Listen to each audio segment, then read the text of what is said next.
တေသွားတဲ့အခါတေချင်းရဲ့အခြားတစ်ဖက်မှာနတ်ပြည်ငယ်ရဲ့ပြည်လေးရှိမနေပဲကိုနေခြင်းတဲ့ကဘာတစ်ခုမှာရာသက်ပံနေခွင့်ရမယ်ဆိုကျွန်တော်တို့ဘယ်လိုကဘာမျိုးမှနေခြင်းကြမလဲအဲ့ဒီကဘာမှာရာသက်ပံအတူနေကိုရောဘသူ့ကိုခေါ်သွားကြမလဲကိုရင်ငယ်ချီဦးဖြစ်မလားလက်ရှိကိုနဲ့ပေါင်ဖက်နေတဲ့လက်တွဲပေါ်ဖြစ်မလားဒါမှမဟုတ်တယောက်တည်းပဲသွားနေကြမလားဘယ်လိုစံနှုန်းနေနဲ့ကျွန်တော်တို့ဆုံးဖြတ်ကြပါမလဲမကြသေးခင်ကထွက်ရှိခဲ့တဲ့ Eternity ရုပ်ရှင်မှာလူတွေကပေးသွားတဲ့အခါ Junction လို့ခေါ်တဲ့တထောင်နားရဲ့နေရာတစ်ခုကိုရောက်ကြတယ်အဲ့ဒီမှာတပတ်အတွင်းကိုနေထိုင်ခြင်းတဲ့ကဘာတစ်ခုကိုရွေးချယ်ရပြီးအဲ့ဒီကဘာမှာရာသက်ပံတောင်းနေကြတယ်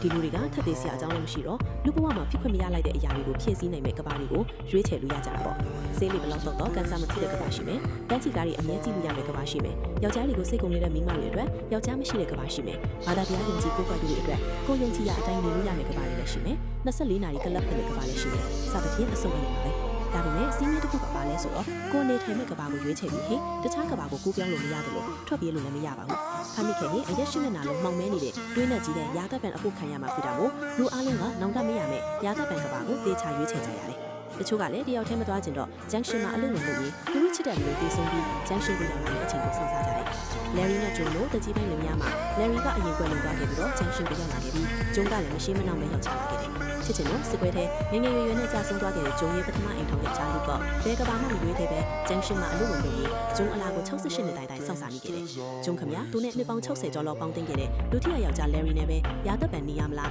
ခဏလေးနဲ့တေကွဲခဲ့ရတဲ့အချစ်ဦးပထမယောက်ျား Luke နဲ့ပဲရာသက်ပံနေရမလားဆိုတာရွေးချယ်ရခက်လာပြီးယောက်ျားနှစ်ယောက်လုံးကလည်းသူ့ထက်ငါအပြိုင်အဆိုင်ဂျုံကိုနီးမျိုးစုံနဲ့ဖြောင်းဖြေခဲ့ကြတယ်။ထူးခြားလို့တဲ့ကိစ္စဖြစ်နေတာမို့ဂျန်ရှင်ရဲ့အကြီးခဲတွေကဂျုံအတွက်အထူးခွင့်ရပေးလိုက်ပြီးယောက်ျားတစ်ယောက်စီနဲ့ကိုနေခြင်းတဲ့ကဘာမှာတရက်စီအစမ်းနေခွင့်ပြုလိုက်တယ်။နေကြည့်ပြီးတော့ဆုံးဖြတ်ချက်ချပါလိမ့်လူကလူဘဝတော့ကအေးတံမခံနိုင်လို့တောင်တန်းတွေစီမသွားခဲ့ရရင်ကျုံတော့တောင်တန်းတွေနဲ့အေးချမ်းတဲ့ကဘာလေးစီကိုခေါ်သွားခဲ့ပြီး Larry ကတော့ပင်လေကမ်းခြေစီကိုခေါ်သွားခဲ့တယ်ကျုံမှာငယ်ကအချစ်အနှစ်တရာဆိုတယ်လို့အနာဂတ်တစ်ခုကိုအတူတိတ်ဆောက်ခွင့်မရခဲ့တဲ့လူနဲ့လည်းအတူရှိခြင်းတယ်လို့တစ်ဖက်မှာနှစ်ပေါင်းများစွာအခက်အခဲတွေကိုအတူတူရင်ဆိုင်ဖြုတ်ဖြစ်လိုက်ရတဲ့အမှတ်တွေဒီအများကြီးပိုင်ဆိုင်ခဲ့ရတဲ့ Larry ကိုလည်းမဆုတ်လို့ရခုဖြစ်နေခဲ့တယ်ဒီလိုနဲ့တစ်သက်ပြည့်တော်မယ့်အချိန်မှာတော့ကျုံကတစ်ယောက်ကိုတေချာပေါက်ရွေးချယ်ရတယ်ကျွန်တော်တို့အားလုံးမှာငြိမ်းချမ်းမှုတွေရှိကြတာပဲဘဝရဲ့တာဝန်ဒီတရားတွေလာစုပြပါရတဲ့အိမ်အားကလည်းဘာကြောင့်မှမဖြစ်ကုန်နေတဲ့အဆုံးအစည်းတွေအမြဲခေါင်းစားနေရတဲ့တားသမီးရှိရလို့ရှိတယ်မှာနောက်ဆန်တင်းစရာမလိုပဲချစ်ခွင့်ရခဲ့တဲ့လူတစ်ယောက်စီကရခဲ့တဲ့ခံစားချက်တွေ